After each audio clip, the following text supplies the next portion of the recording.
Sir, యాక్చువల్‌గా ఒక politician అవ్వడం అనేది అంటే చాలా రేర్ థింగ్.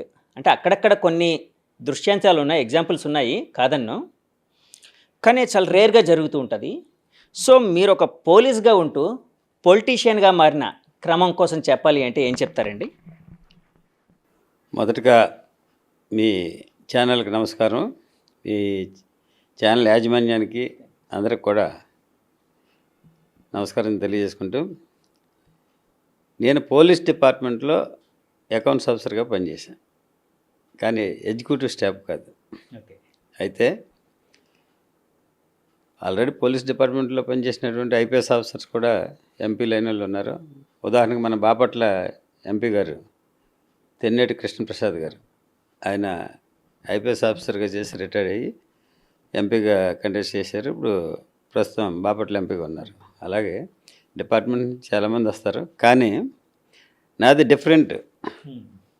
ఎందుకనంటే అప్పటి వరకు అంటే 2 months బిఫోర్ వరకు నేను ఉద్యోగం చేసి వాలంటీర్ రిటైర్మెంట్ తీసుకుని January 31st, 2024 నాడు వాలంటీర్ రిటైర్మెంట్ తీసుకుని February 5వ తారీఖున పి గన్నవరం నియోజకవర్గానికి ఇన్ఛార్జ్గా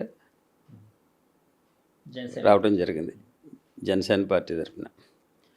అప్పటి నుండి కూడా నియోజకవర్గంలో పెద్దలందరితోటి సామరస్యంగా ఉంటూ మొత్తం నియోజకవర్గం ఒక గ్రిప్లోకి తీసుకురావడం జరిగింది. దాంతో మా జనసేన పార్టీ అధినాయకులైనటువంటి పవన్ కళ్యాణ్ గారు నా పెర్ఫార్మెన్స్ ప్లస్ నేను చేసినటువంటి యాక్టివిటీస్ చూసి నాకు సీట్ ఇవ్వడం జరిగింది.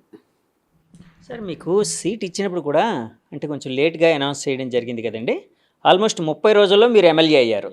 ఏంటి సార్ ఆ సీక్రెట్ ఏంటి? అంటే ఎందుకంటే ఎమ్మెల్యే అవ్వడం అనేది చాలా ఒక టఫ్ ఫైట్. యాక్చువల్‌గా మొన్న ఎలక్షన్స్ చాలా టఫ్ ఫైట్‌గా నడిచాయి. అమీ తుమీ అన్న దాంతో నడిచాయి. అంటే ప్రజాదరణ యునానిమస్‌గా మీకుంది, మీ కూటమికి ఉంది, కాదంటలేదు. కానీ ఆ ఫైట్ అయితే అలా జరిగింది. సో, వాళ్ళు కూడా చాలా కాన్ఫిడెంట్‌గా ఉన్నారు. వాళ్ళు వై నాట్ 175 అన్నారు. ఈవెన్ చంద్రబాబు గారిని ఓడిస్తామన్నారు, పవన్ గారిని ఓడిస్తామన్నారు, అందరిని ఓడిస్తామన్నారు.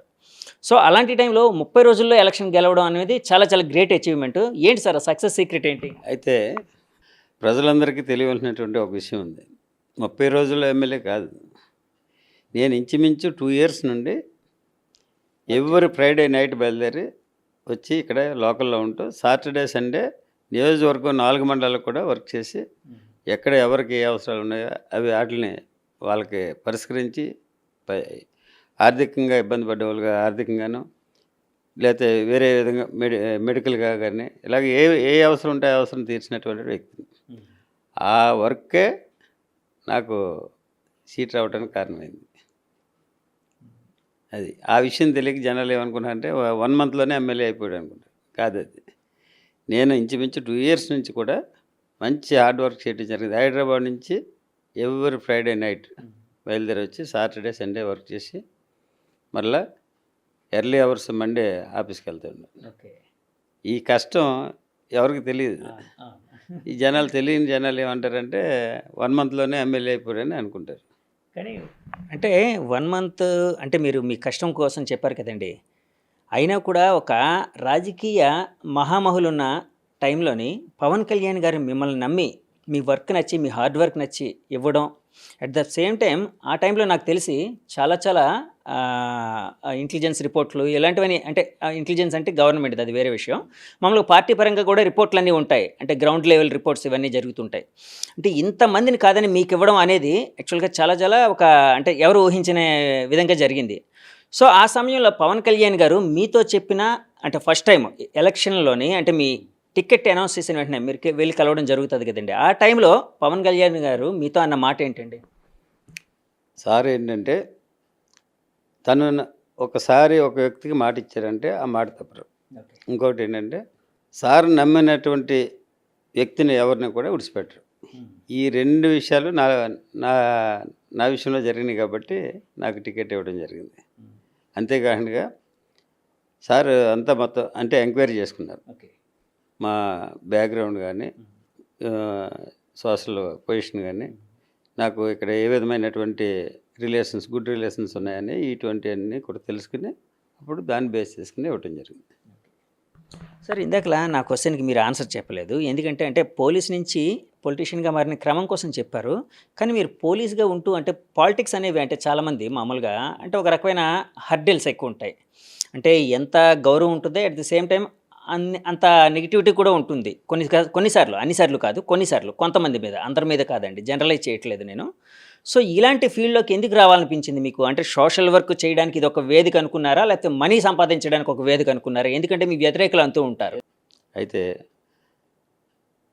ఆ సర్వీస్ చేసినటువంటి క్రమంలో 2012లో నేను డ్రాయింగ్ ఆఫీసర్‌గా జాయిన్ అయిన తర్వాత 2014లో స్టేట్ విడిపోయింది. స్టేట్ బైఫర్కేట్ అయిన తర్వాత తెలంగాణలో ఉన్నటువంటి ఉద్యోగస్తులైతేనేమి, లోకల్ వ్యక్తులైతేనేమి ఫీలింగ్ బాగా ఎక్కువైపోయింది. Local feeling. అప్పుడు నాకు అనిపించింది, ఈ సర్వీస్ నేను ఇక్కడ చేసి కంటే నేను పుట్టినటువంటి ఏరియాలో మా నియోజకవర్గంలో ఉన్నటువంటి ప్రజలకు సహాయం చేస్తే, సర్వీస్ చేస్తే అక్కడ నేను తిరిగినటువంటి ఏరియాలో నాకు గుర్తింపు అంటూ ఉంటుంది. ఒక నా ప్రాంత ప్రజలకు సర్వీస్ చేసినట్టు ఉంటుంది అనేది భావం నాకు కలిగింది. అప్పటి నుండి ఈ బీజం ఏర్పడిందనమాట. ఎందుకనంటే బాగా ఫీలింగ్ తెలంగాణలో బైఫర్కేట్ అయిన తర్వాత జిల్లా ఇది స్టేట్ బైఫర్కేట్ అయిన తర్వాత చాలా ఫీలింగ్ అనమాట. ఆంధ్ర వాళ్ళు ఇక్కడ ఇంకా ఇక్కడ విడిచిపెట్టి వెళ్ళట్లేదు, ఇక్కడే ఉంటున్నారు అది ఇది అని వాళ్ళండి. ఓహో! ఈ క్రమంలో మన స్టేట్‌లో మన ప్రజలకి మన ఏరియాలో సర్వీస్ చేస్తే బాగుంటుంది అనేది నాకు ఒక భావం ఏర్పడి అప్పటి నుంచి అది మైండ్‌లో ఉండి దాన్ని ఇంప్లిమెంట్ చేశాను. సో, పవన్ కళ్యాణ్ గారు అంటే మీకు ఇందాకలో చెప్పారు. ఆయన నమ్మిన వాళ్ళని ఎవరిని విడిచిపెట్టరు, ఎవరిని అవాయిడ్ చేయరని. సో, అంటే మీకు టికెట్ ప్రకటించిన తర్వాత వెళ్లి కలిసిన వెంటనే ఆయన చెప్పిన మాటలేమైనా గుర్తున్నాయా సార్? సార్ ఏదైతే నమ్మి మా మీద బాధ్యత పెట్టారో దాన్ని తప్పనిసరిగా నెరవేర్చాలనేది ఒకటి. నేను జనసేన పార్టీలోకి రావడానికి ప్రధానమైనటువంటి కారణం ఏంటంటే మా అధినాయకులైనటువంటి పవన్ కళ్యాణ్ గారు ఆశయాలు, ఆయన యొక్క కమిట్మెంట్, ఆయన ప్రజల్లోకి ఏ విధంగా వెళ్ళి ఆ రోజుల్లో అప్పుడున్నటువంటి ప్రభుత్వాన్ని ప్రశ్నించి పేద ప్రజల కోసం, బడుగు బలహీన వర్గాల కోసం, రైతుల కోసం ఆయన నిలబడినటువంటి విధానాన్ని బట్టి నాకు ఈ పార్టీలోకి వెళ్ళాలి, ఈయన అనుసరుడిగా పనిచేయాలనేది నా ప్రధానమైనటువంటి కోరిక. అదేవిధంగా నేను సార్ని కలవటం జరిగింది. కలిసిన తర్వాత సీట్ ఇవ్వటం, ఇక ఎలక్షన్లో గెలవటం జరిగింది. ఆ క్రమంలోనే నియోజకవర్గంలో సార్ అనుసరుడుగా డెవలప్మెంట్ విషయంలో కానీ, వెల్ఫేర్ విషయంలో కానీ, ప్రజలకు సర్వీస్ చేయటం ఎక్కడా కూడా తగ్గకుండా మా నియోజకవర్గంలో ఉన్నటువంటి 3 పార్టీలని కలుపుకొని కూటమి ధర్మాన్ని పాటిస్తూ ఈ రోజున ఈ విధంగా సర్వీస్ చేస్తాం.